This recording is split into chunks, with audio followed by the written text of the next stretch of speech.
Eh bien bonjour, bonsoir à tous et bienvenue dans cette nouvelle vidéo dans laquelle je vais peut-être vous aider à vous exercer en statistique. Oui, je sais, c'est incroyable. En fait, ce que j'ai fait, c'est que j'ai créé un petit exercice en fait très simple en fait pour que ce soit le plus rapide à faire, au sens où il y a deux variables à deux modalités. Hop, j'ai zoomé comme un gros fou, comme un gros aveugle, tout simplement parce que dans ce texte-là, j'ai fait tous les résultats et en fait, je compte vous les montrer petit à petit. Donc je vous explique en fait le truc. C'est qu'en fait, si vous voulez, c'est vraiment pour vous entraîner. Vous pouvez essayer de faire les calculs et après je corrige entre guillemets quoi. C'est une sorte, c'est un peu interactif, c'est un peu le but de l'exercice. Donc je vous explique en fait. Donc là, c'est bien évidemment, je vous le dis tout de suite, c'est un plan indépendant à, comme vous pouvez le voir, deux facteurs. Donc indépendant, ça signifie qu'en fait, à chaque fois, c'est un seul et même sujet, enfin un seul sujet passe une seule des conditions. Donc je vous explique l'exercice, en fait c'est très simple. C'est tout simplement une association qui cherche à recevoir des dons.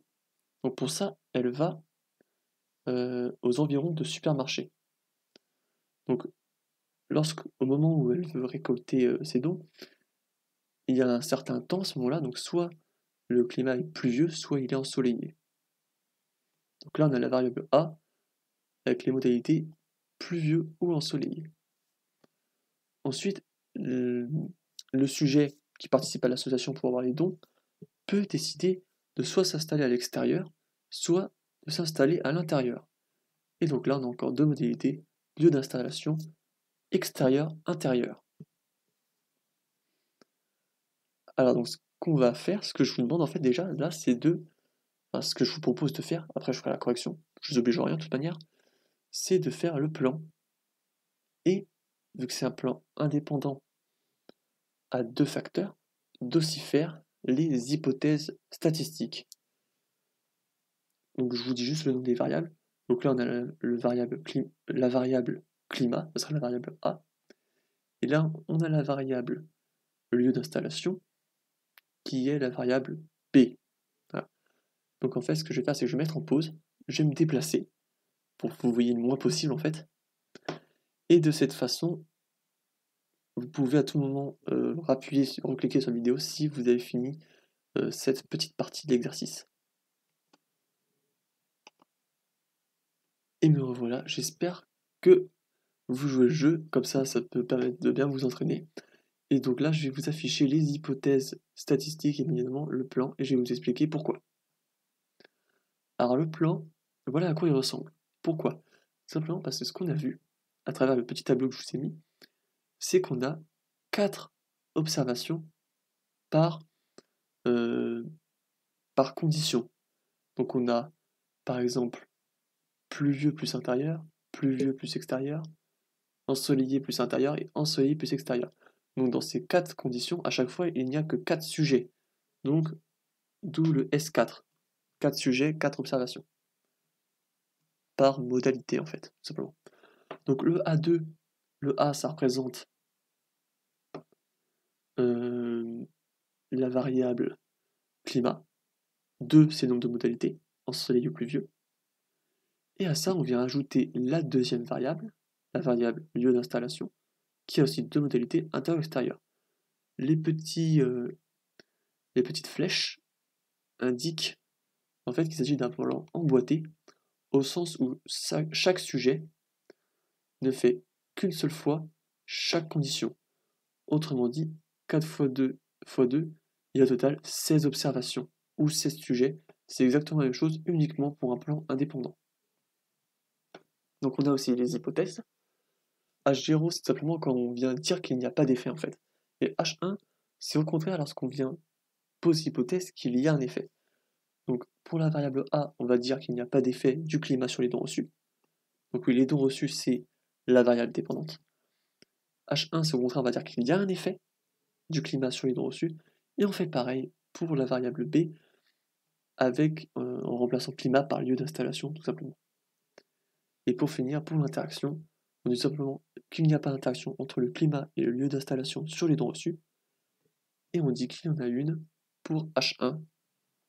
D'ailleurs, je viens de remarquer que j'ai fait une belle faute d'orthographe. Petit pro. Ouais, bah non, on a toujours une faute là.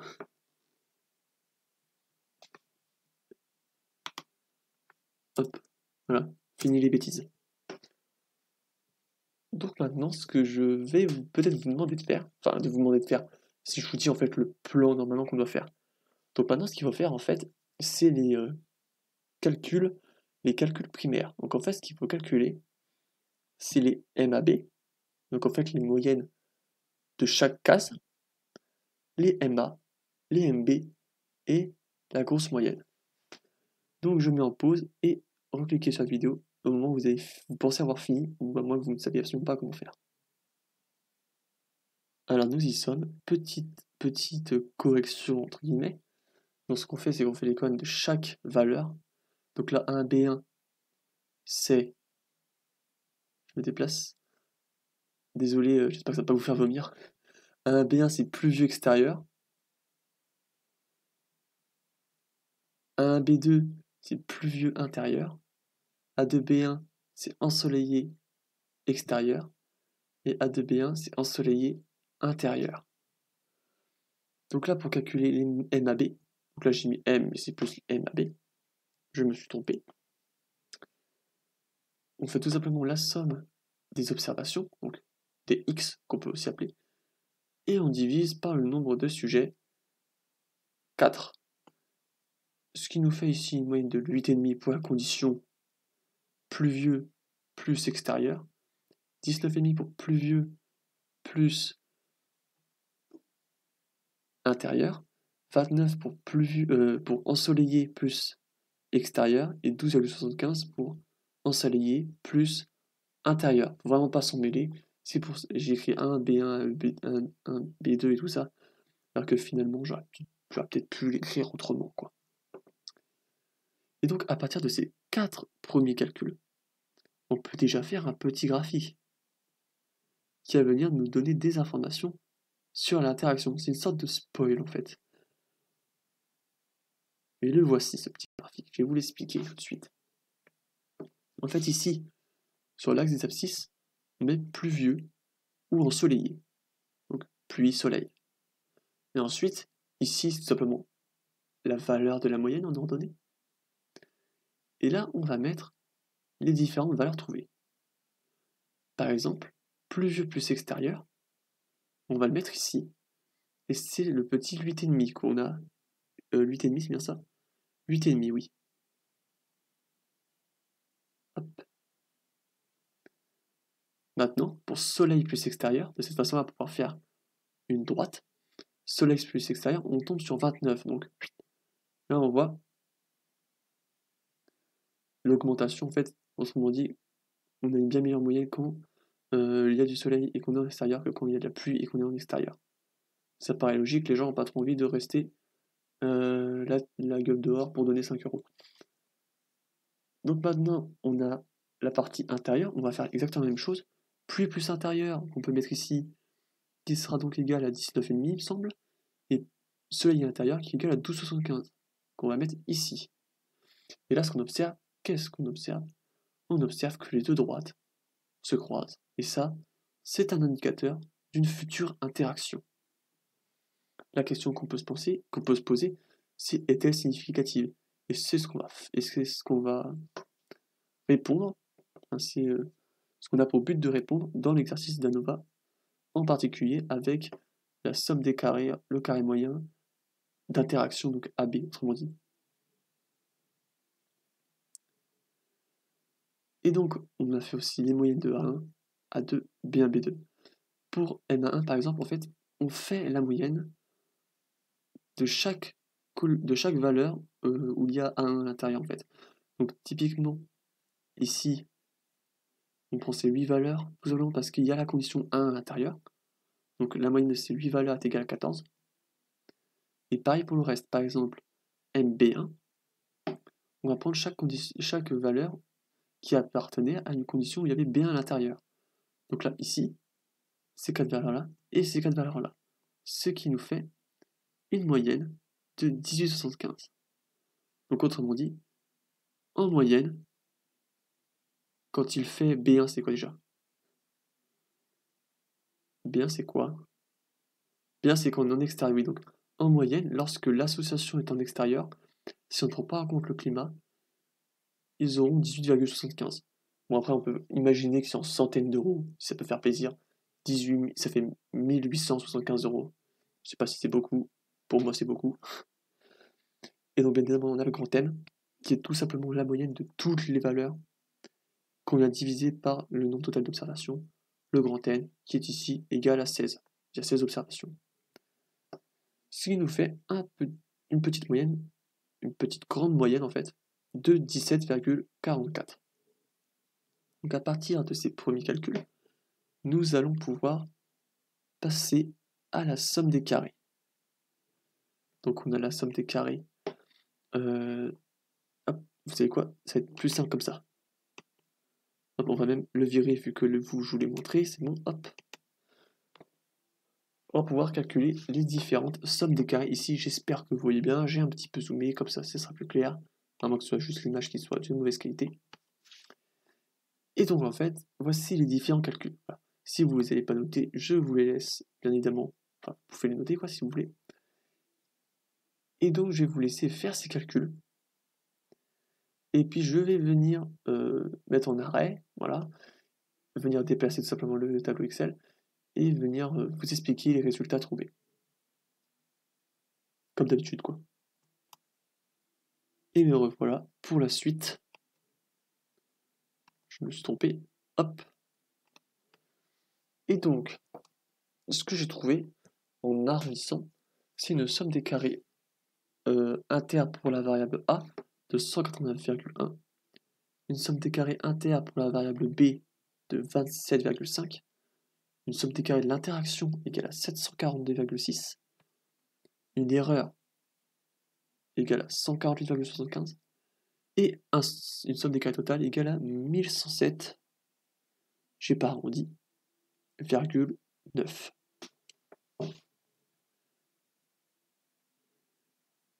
Et donc, ce qu'on observe, et donc maintenant, je vais juste en fait, vous présenter, vous expliquer comment j'ai fait. En fait, la somme des carrés de A. On a le calcul BS, donc fois MA moins M au carré, qu'on vient ensuite additionner les différents. En fait, ce qu'il faut savoir, c'est que là, on a deux MA différents. Donc, il va falloir faire un petit calcul en deux parties. Donc là, c'est pourquoi il y a deux petits nombres avant d'arriver au total ici. Donc le premier nombre, on va tout simplement falloir faire le premier MA, donc MA1, moins la grande moyenne, 6,44, au carré. À ça, il faut bien évidemment ne pas oublier de multiplier par BS, et là, BS, le S ça représente 4, et B, la B ça représente le nombre de modalités de la variable B, c'est-à-dire 2. Donc à chaque fois on a 2, c'est un tableau 2 fois 2.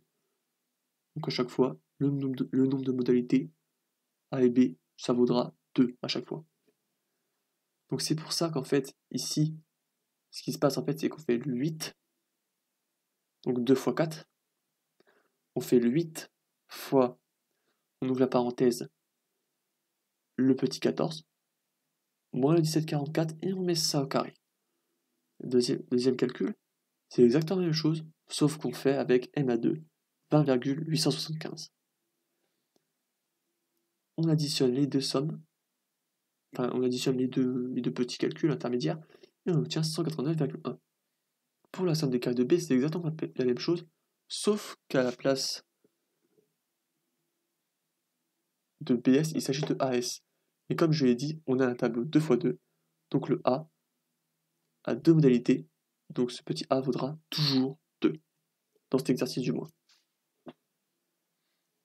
Donc autrement dit, ici, ce que j'ai fait, c'est 8, simplement parce que 2 x 4, 8 fois MB1, donc le 18,75, moins la grande moyenne, et on met ça au carré. Après, on vient additionner en faisant 8 fois 16,125 moins 17,44 au carré.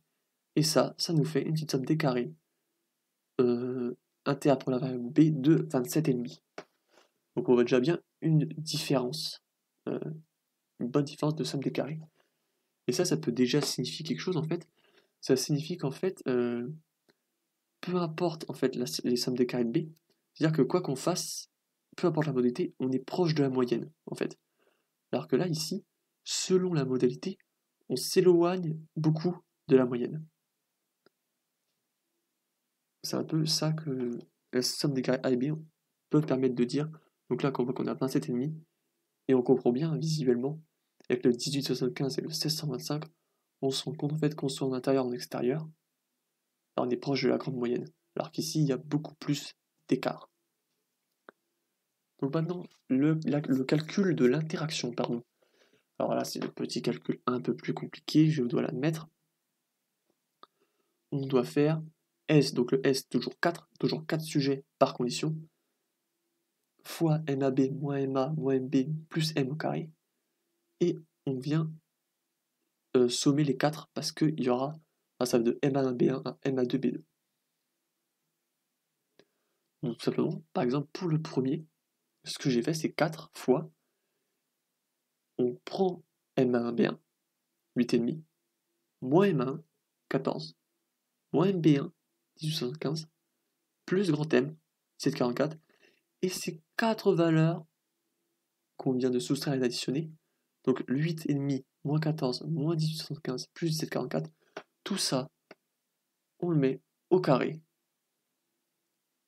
Et avec la petite multiplication par 4, on obtient 185,5.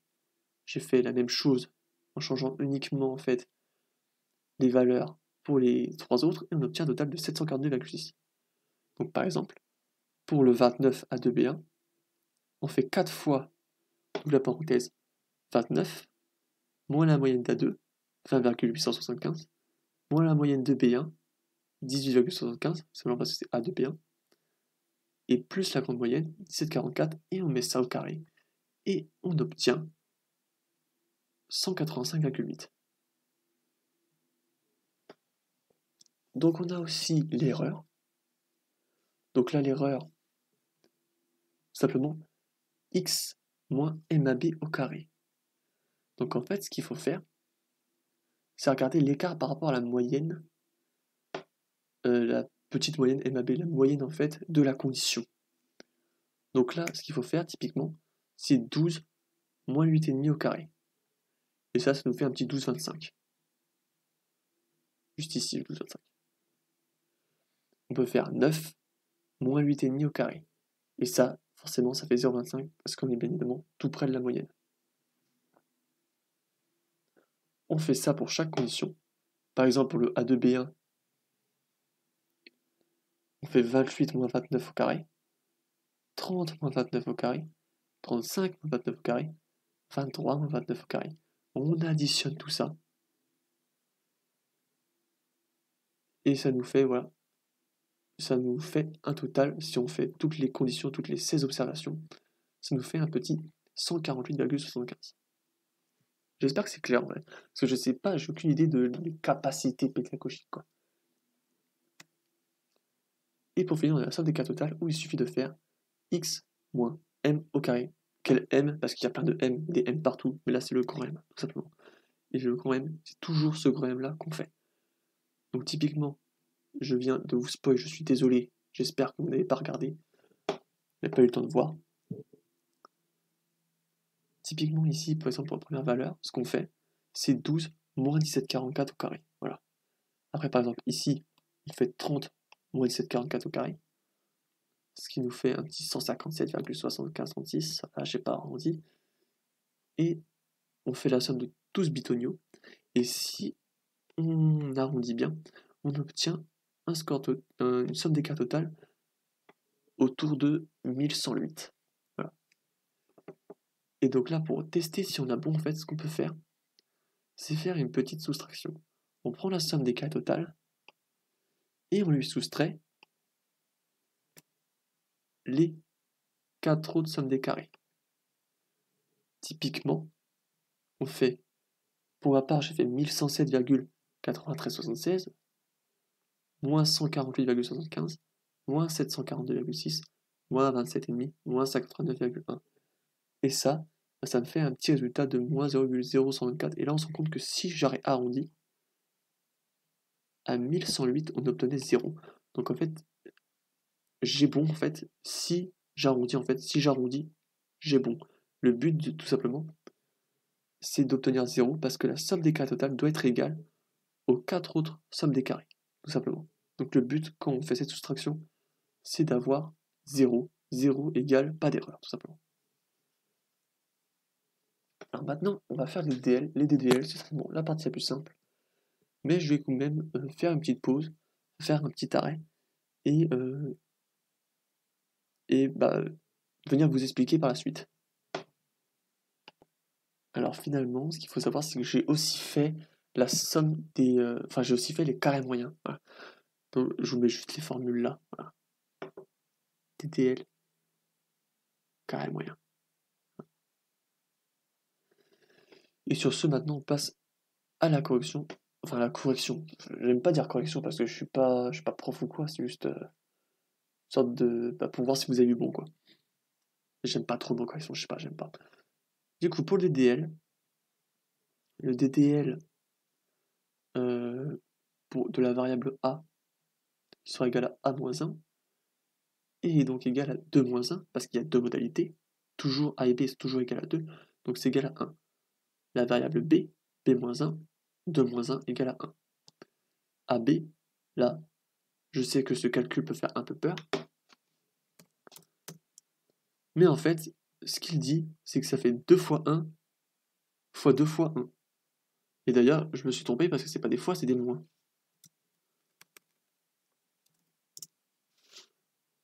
Donc ce que ça veut dire là, c'est qu'on fait en gros 1 fois 1. Bah, c'est égal à 1. Voilà. Donc, calcul terrifiant pour finalement pas grand chose.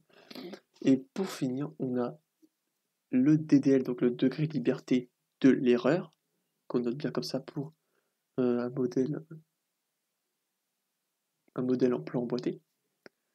Donc il est égal à AB fois S-1. Donc AB là, ce qu'il faut bien retenir, c'est que c'est une multiplication. Donc ici, c'est égal en fait à 2 fois 2. Donc on fait 4 fois S-1, le S est égal à 4. D'ailleurs, il est affiché ici. Donc c'est égal à 4 fois 3, donc 12. Et pour finir, j'espère que je vais pas vous spoiler, purée. Bah, si je vous spoil, je suis en train de vous spoiler là. Donc la somme des carrés totales, non, pas du tout. Le degré de liberté totale, il est égal à n-1, donc 15. Pour vérifier si on a bon, on fait pareil que tout à l'heure, on fait soustraction. 15 moins 12 moins 1 moins 1 moins 1, ça fait bien 0. Donc on n'a pas fait d'erreur. Ce 0 signifie absence d'erreur. Donc pour le carré moyen, ce qu'on fait pour le carré moyen, c'est très simple. On prend la somme des carrés adéquates qu'on divise par le degré de liberté. Donc typiquement, pour A, on fait 189,1 divisé par 1. Pour B, on fait 27,5 divisé par 1. Pour AB, on fait 742,6 divisé par 1. Et pour l'erreur, on fait 148,75 divisé par 12, ce qui nous fait un petit 12,4. Voilà. Donc là, on a nos carrés moyens. Et donc maintenant, ce que je vais faire, c'est que je vais encore mettre en arrêt. On a bientôt fini l'exercice. Et vous allez juste pouvoir calculer les 3 f de Fisher. Donc le f pour la variable a, le f pour la variable b et le f pour l'interaction. Je vous remets juste ici le petit calcul. Il est ici, oui, il est ici le calcul, oui. Voilà, j'ai même mis les 3, comme ça c'est un peu plus simple à comprendre. Et je vous laisse faire. Alors juste petit détail, en fait j'ai aussi fait le seuil de significativité d'un coup. Donc si vous voulez vérifier, allez-y avant que je vous montre les résultats. Donc là en fait, voilà, j'ai juste vérifié avant, et du coup je vais afficher tout d'un coup. Hop. Donc en fait, on a f de a égale à 15,25. Pour ça, on a fait 189,1 divisé par 12,4. Et en faisant toujours de même, 27,5 divisé par 12,4, on tombe sur 2,22.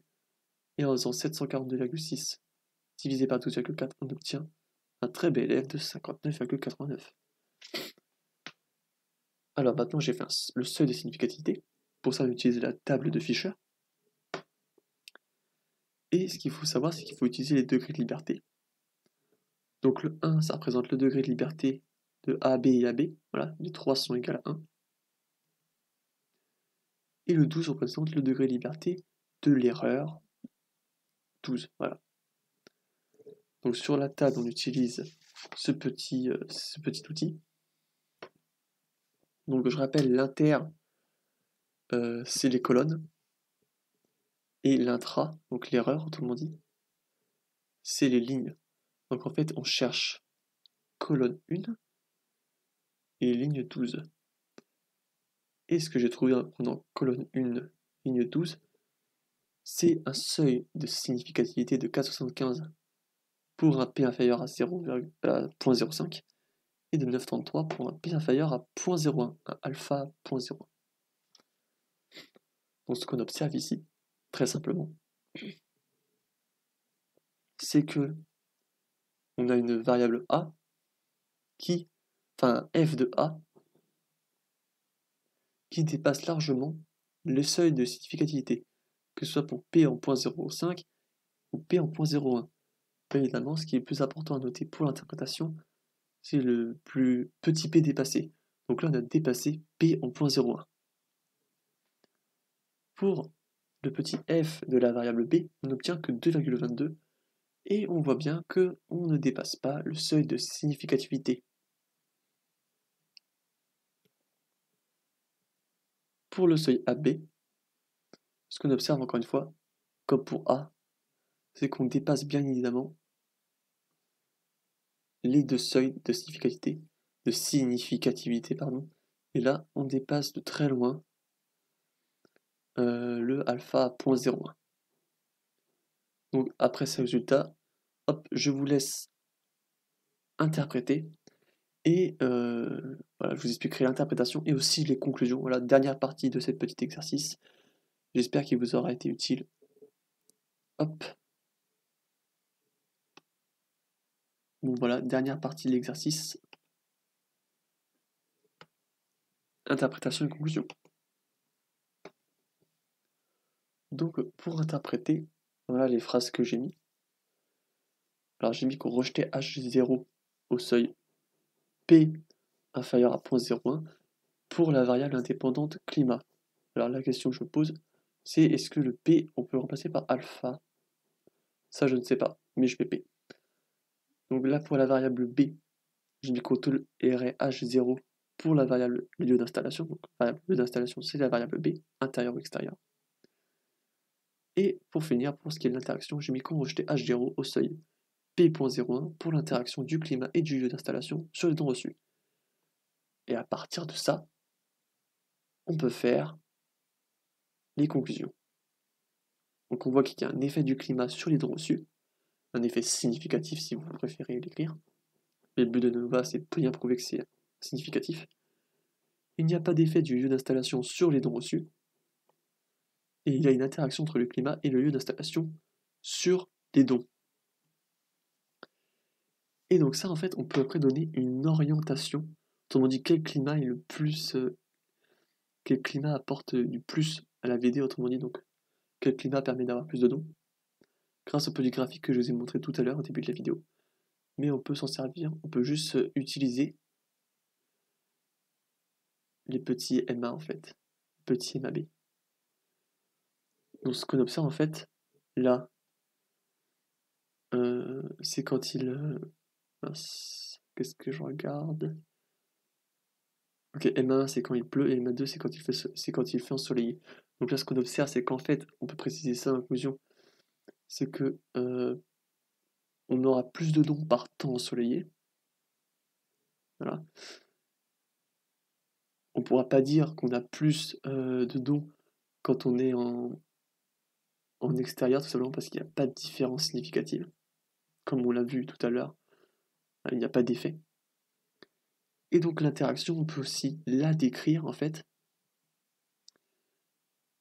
en disant comment on pourrait dire ça? comment on pourrait décrire ça? C'est vrai, je sais pas trop comment on pourrait décrire ça. J'ai essayé de trouver une phrase là tout de suite. Euh, donc vu qu'au graphique il y a un croisement, ce qu'on peut dire c'est qu'en fait, lorsqu'il fait pluvieux, lorsqu'on est dans un temps pluvieux, c'est c'est la condition intérieure qui sera favorisée, qui permettra d'avoir plus de d'eau. Alors que si on est en condition ensoleillée, c'est la modalité extérieure. Donc si en gros l'association est placée à l'extérieur du magasin, par exemple sur le parking, que ça va augmenter que ça va augmenter les dons. Voilà. Et bien c'est tout pour cet exercice que je remets à 100% parce que depuis tout à l'heure je vous mets des caractères énormes, voilà, c'est en 100% là. Et j'espère que cette vidéo vous aura permis de vous entraîner sur les variables indépendantes à deux facteurs, voire plus. Mais bon, là c'est vraiment le simple du simple, c'est pour faire un petit exercice rapide, peu de rappel, peut-être qu'il vous sera utile juste avant l'examen, avant le CC qui a lieu maintenant dans un peu plus d'un mois. Voilà, je vais réussir à m'auto-stresser. Alors sur ce, je vous souhaite une bonne continuation, de bonnes révisions, et puis je vous dis à bientôt pour une prochaine vidéo.